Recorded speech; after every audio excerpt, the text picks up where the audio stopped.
사랑하는 수종동교회 성도 여러분, 안녕하십니까? 김병철 목사입니다. 8월 19일 수요일에 드리는 매일 묵상을 시작하겠습니다. 오늘 부르실 찬송가는 585장 내 주는 강한 성이요입니다. 찬송가는 형편에 따라 영상을 잠시 멈추시고 개인적으로 부르시기 바랍니다. 하나님의 말씀은 예레미야 20장 7절에서 11절까지 말씀입니다. 구약성경 1082쪽에 있습니다. 이제 제가 하나님의 말씀을 강독하겠습니다. 이것은 하나님의 말씀입니다. 하나님의 말씀에 경청하시기 바랍니다. 여호와여, 주께서 나를 권유하심으로 내가 그 권유를 받았사오며 주께서 나보다 강하사 이기셨으므로 내가 조롱거리가 되니 사람마다 종일토록 나를 조롱하나이다. 내가 말할 때마다 외치며 파멸과 멸망을 선포하므로 여호와의 말씀으로 말미암아 내가 종일토록 치욕과 모욕거리가 됨이니이다. 내가 다시는 여호와를 선포하지 아니하며 그의 이름으로 말하지 아니하리라 하면 나의 마음이 불붙는 것 같아서 골수에 사무치니 답답하여 견딜 수 없나이다. 나는 무리의 비방과 사방이 두려워함을 들었나이다. 그들이 이르기를 고소하라, 우리도 고소하리라 하오며 내 칠한 벗도 다 내가 실족하기를 기다리며 그가 혹시 유혹을 받게 되면 우리가 그를 이기어 우리 원수를 갚자 하나이다. 그러하오나 여호와는 두려운 용사 같으시며 나와 함께 하심으로 나를 박해하는 자들이 넘어지고 이기지 못할 것이오며 그들은 지혜롭게 행하지 못함으로 큰 치욕을 당하리오니 그 치욕은 길이 잊지 못할 것이니이다. 아멘. 예언자로 산다는 것이라는 제목으로 묵상 말씀을 나누도록 하겠습니다. 말씀을 선포하는 자들에게 돌아가는 것은 영광과 찬탄이 아닙니다. 그들은 일상적 삶의 자리에서 멀어질 수밖에 없습니다. 예레미야는 하나님의 말씀 때문에 자신이 조롱거리가 되었다고 말합니다.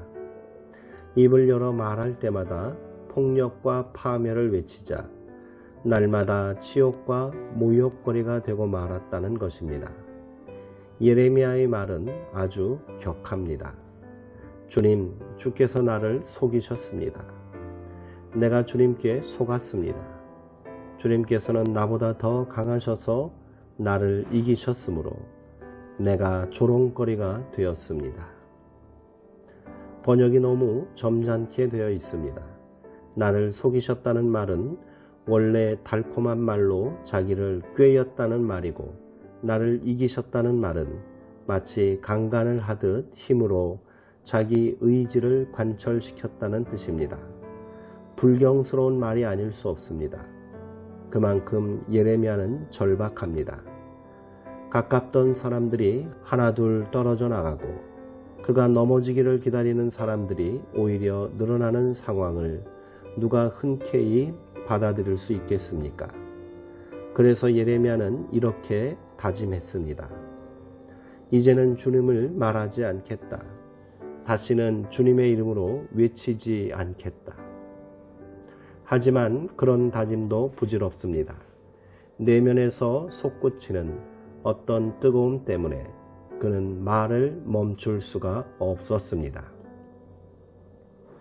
이미 그는 하나님의 심정에 깊이 공감하는 사람이었던 것입니다. 타락한 백성들을 긍휼히 여기시며 새로운 길로 이끄시려는 하나님의 마음을 알기에 그는 차마 입을 다물 수가 없었습니다. 힘들어서 포기하고 싶지만 차마 포기할 수 없는 길, 그것이 부름받은 이들의 길입니다. 비겁은 안전한지를 묻는다. 편의주의는 정치적인가를 묻는다. 허영은 인기 있는가를 묻는다. 그러나 양심은 옳은가를 묻는다. 안전하기 때문이 아니라, 정치적이기 때문이 아니라, 인기가 있기 때문이 아니라 양심이 옳다고 말하기 때문에 일을 해야 할 때가 있다. 마하티마 간디가 한 말입니다. 이 말은 진리라는 중심을 향해 순례 중인 사람들이 언제든 명심해야 할 말입니다. 안전과 편의주의, 허영심이 아니라 양심이 옳다고 말하기 때문에 해야 하는데 그때는 분명 실존적인 위기의 순간입니다. 하지만 우리 영혼이 고양되는 순간이기도 합니다. 마틴 루터는 보름스 제국회의 앞에 소환되어 그동안 써왔던 모든 주장들을 철회하고 책을 불사르라는 신성 로마 제국 카를 황제의 명령을 들었을 때 며칠간 생각할 시간을 달라고 했습니다.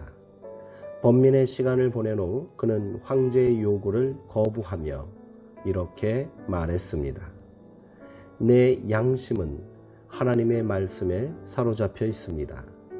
나는 아무것도 철회할 수 없고 또 그럴 생각도 없습니다. 왜냐하면 양심에 반해서 행하는 것은 위험하며 불가능하기 때문입니다. 하나님이여 저를 도우소서. 그는 자기 확신과 신념을 위해 죽기로 작정했던 것입니다. 백척간두 진일보. 아스라한 장대 끝에서 허공을 향해 몸을 던졌을 때 그는 비로소 하나님의 품에 오롯이 안겼습니다. 우리는 그 길로 초대를 받은 사람들입니다. 기도하시겠습니다. 하나님, 예레미야의 탄식을 들을 때마다 그의 말이 거칠다는 생각이 들면서도 왠지 마음이 시원해지곤 합니다. 적당히 세상과 타협할 생각 없이 하나님의 뜻을 따라 사는 이들은 다 예레미야와 같은 경험을 합니다. 가까운 이들에게조차 등 돌림을 당하기도 하고 모욕과 상처는 일상이 됩니다. 비록 그런 일을 겪는다 해도 하나님의 말씀을 등지지 않도록 우리를 지켜 주옵소서. 잠시 동안의 평안을 위해 양심을 저버리는 일이 없도록 우리를 꼭 붙들어 주옵소서. 예수님의 이름으로 기도합니다. 아멘. 예레미야의 탄식에서 그의 큰 고통과 번민을 만나게 됩니다. 이 시대를 살면서 여호와를 선포하고 그의 이름으로 말하는 것은 여전히 힘들고 큰 결단이 필요하겠지요.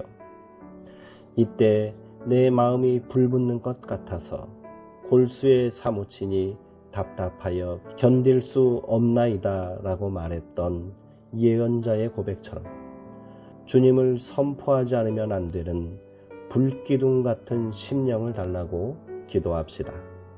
그렇게 오늘 나를 통해서도 하나님이 증거되기를 소망합니다. 사랑하는 성도님들, 오늘도 평안하시고요. 주 안에서 강건하시기 바랍니다.